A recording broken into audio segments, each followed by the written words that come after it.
C'est il y a 50 ans que le maire de l'époque, Jean Drapeau, inaugurait les 20 premières stations du métro de Montréal. 50 ans plus tard, le réseau de 68 stations transporte des centaines de milliers de personnes par jour.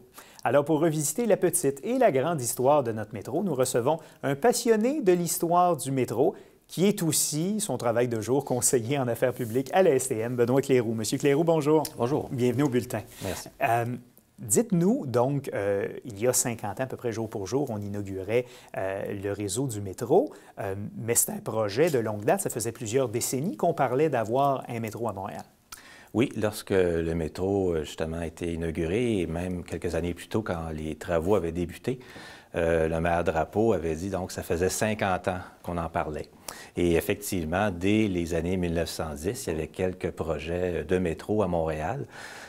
Faut préciser qu'il s'agissait surtout de construire des tunnels pour les tramways, parce qu'on sait qu'il y avait énormément de tramways à Montréal, déjà dans les années 1910. C'est plus vers les années 30 et 40 qu'on a véritablement eu l'idée, peut-être, de construire un réseau de métro. Sauf que, comme on dit, les conditions gagnantes n'étaient pas encore réunies financièrement. La crise des années 30, la crise économique et aussi le fait que le transport collectif était encore l'apanage du privé à l'époque. Donc, c'est seulement en 1950-51 qu'a été créée la Commission de transport de Montréal. Donc, l'ancêtre de l'actuel STM. Voilà. Et est-ce qu'on peut dire que c'est l'obtention par Montréal de la tenue de l'exposition universelle de 67 qui était vraiment le déclencheur pour le début de la construction du réseau de métro? Bien, pas tout à fait, parce que en fait, les travaux ont débuté début 62, avant que l'on sache que Montréal allait accueillir l'Expo. Donc, il y aurait eu un métro avec ou sans l'Expo. Mais il n'y aurait peut-être pas eu de ligne jaune. Je crois qu'on peut dire, sans se tromper, qu'il n'y aurait pas eu de ligne jaune, de ligne vers Longueuil sans l'Expo 67, du moins pas avant un bon bout de temps. On considère souvent que, bon, le métro, à juste titre, ça s'est fait sous Jean Drapeau, sous le maire Drapeau, mais c'est pas lui que vous considérez comme étant le père du métro de Montréal. C'est qui? Bien, Drapeau, évidemment, était partout. Drapeau visitait les chantiers. Drapeau faisait la publicité du métro, effectivement. Mais c'était son bras droit. C'était le président du comité exécutif, Lucien Saunier, qui a vraiment insisté pour qu'on construise un métro à Montréal. Il en a fait une condition, d'ailleurs, au maire Drapeau pour se présenter avec lui à l'élection de 1960. Il lui a dit, il faut commencer la construction de métro dans un an et demi après l'élection. Et finalement, il a convaincu justement le maire Drapeau. Enfin, il a peut-être pas même convaincu, il l'a forcé à ce qu'on construise justement là, ce métro à compter de 1962. Et une des particularités du métro de Montréal, c'est d'avoir été, dès les tout débuts, un métro qui technologiquement était à l'avant-garde, parce qu'il y a un choix technologique qui était fait, qui était d'avoir un métro sur pneumatique. Exact. Donc, on a pris ce qu'il y avait de plus moderne. En fait, ça faisait seulement quelques années que le métro de Paris utilisait le métro sur pneus, du moins sur sa principale ligne, la ligne 1 à Paris.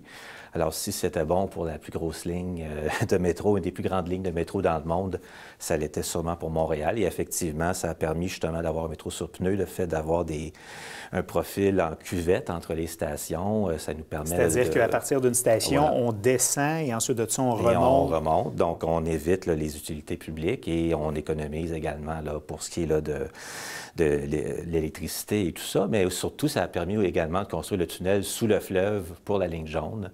Sinon, là, comme les gens disent, parfois la station Berry, au lieu d'être à Berry, la correspondance, elle aurait été à l'avenue du Mont-Royal ou je ne sais trop où à cause de la pente là, qui aurait été trop faible. Oui, et justement, la construction du métro, il a fallu creuser des tunnels.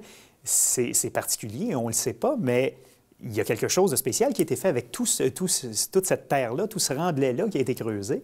On en a fait des îles. Oui, entre autres. La grande partie, effectivement, du roc là, qui a été extrait des tunnels du métro a servi à construire, du moins à agrandir l'île Sainte-Hélène, qui existait déjà, et de créer l'île Notre-Dame.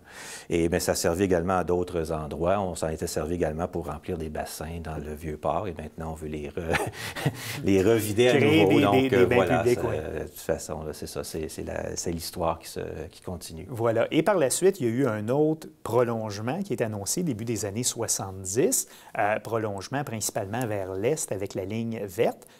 Pour les Jeux olympiques? Certainement. On y pensait déjà depuis un bout, puis c'était, je crois, le prolongement qui était le plus payant en matière d'achalandage. Bien, une fois qu'on a su qu'on allait avoir les Jeux, bien là, la question ne se posait même plus et ça a été mis en branle en 71 et ça a ouvert quelques semaines avant le début des Jeux de 76. Et tout s'est fait extrêmement rapidement, sans qu'il y ait nécessairement d'incidents fâcheux ou quoi que ce soit. C'était des prouesses d'ingénierie qui ont été réalisées? Bien, malheureusement, il y a eu beaucoup d'accidents, il faut le dire. Il y a une douzaine d'ouvriers qui sont décédés lors de la construction du réseau initial. Cela dit, on construisait vite, on ne perdait pas de temps pour la planification. Il faut savoir que c'était la Ville de Montréal, pour le réseau initial, qui planifiait, qui construisait et qui payait. Donc, ça simplifie énormément les choses là, pour un projet de cette envergure.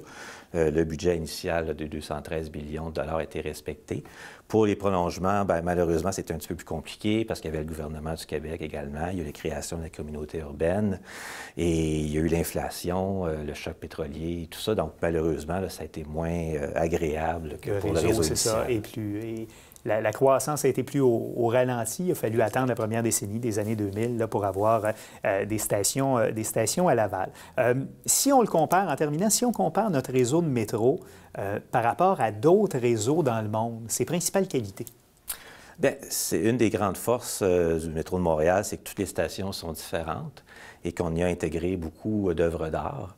Et maintenant, en fait, la plupart des métros dans le monde, c'est ce qui se fait. On était parmi les précurseurs. Il y avait le métro de Stockholm, il y avait le métro de Moscou, mais Moscou est dans une classe à part, évidemment.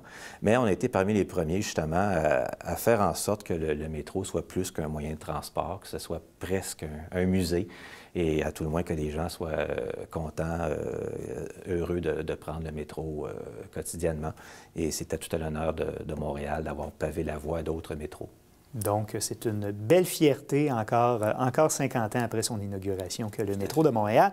D'ailleurs, si nos téléspectateurs veulent avoir plus d'infos sur le métro, son histoire, sur le site stm.info, vous me disiez, il y a une section qui est consacrée au 50e, où on peut voir entre autres des vidéos, des photos, c'est ça? Exact. Donc voilà, on ira visiter ça. Benoît Cleyroux, vous êtes conseiller en affaires publiques à la STM. Merci d'avoir été là. Merci.